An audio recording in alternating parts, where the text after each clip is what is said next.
Okay, Michaela, so let's talk about all of this with our Hillary Clinton surrogate and a Democrat from Ohio, Representative Joyce Beatty. Congresswoman, thanks so much for being here this morning. Great to see you. How vindicated does Mrs. Clinton feel by this revelation from this former investigator who believes that the investigation into Benghazi, at least the House Select Committee's investigation, has basically become a partisan hit job? Well, I think it's certainly helpful to the case, something that many of us have known all along. I think in addition to the whistleblower, I think you have to look at what Majority Leader McCarthy had to come on national news and apologize. I think that this was actually put in place because her polling numbers were extremely high.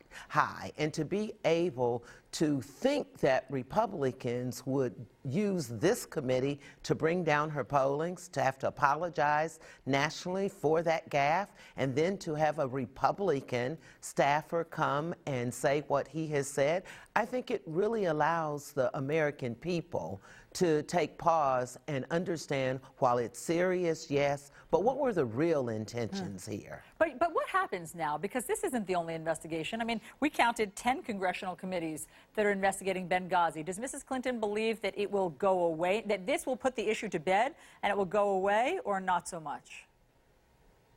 I think in the public's eye, it will help the public understand. I think last night with the president's comments on 60 Minutes, where he was able to say we were not threatened by it, I think that we've learned a lot from the hearings. Hearings brings out both sides of the issue. So I think it gives us comfort that we were never at a national threat. I think it brought out things to teach us all a lesson. We heard the former Secretary of State say she would have handled it differently in hindsight. She apologized, and that's what real leaders do. And that's what she was able to do, to bring it to the forefront, deal with it, apologize, and now I say it's time for us to move on and look at other issues. And you're talking about her email, the controversy or the issues around her email. Yes, her emails, I think that was what was focused on a lot in the committee. I think when we look at Benghazi and what happened there and what she has said, I think that you're going to see the committee start to wrap up the whole committee process. All right. It's become far too political. Well, that is not what the RNC is doing. In fact, they have released a new attack ad against Hillary Clinton, talking about the emails and her trustworthiness. Let me play you a portion of that. I did not email any classified material to anyone. A federal government watchdog has determined there was classified information. Did in fact contain classified information. Total lack of accountability. It's like my problems have nothing to do with me. They have to do with the Republicans. They're playing it off as if it's a partisan witch hunt. Now you have the FBI and the New York Times chasing this story. Those are not partisan organizations. You think the American public is that stupid? So it doesn't sound like the Republicans will be dropping this issue. Oh, I think they'll try to use it in their political campaigns. Certainly, that's something they're going to do. When you look at the cast of characters that they have running, sure, they're going to be on the attack for Hillary, because Hillary's going to be front and center. Hillary's up in her polling numbers now. They also know that she's someone that they can't beat, so they will try to do everything. But she's going to stay focused on the issues that the American people care more about today. Let's talk about those polling numbers very quickly, because we do have some new ones that I want to show you that are just out this morning. Let me show you.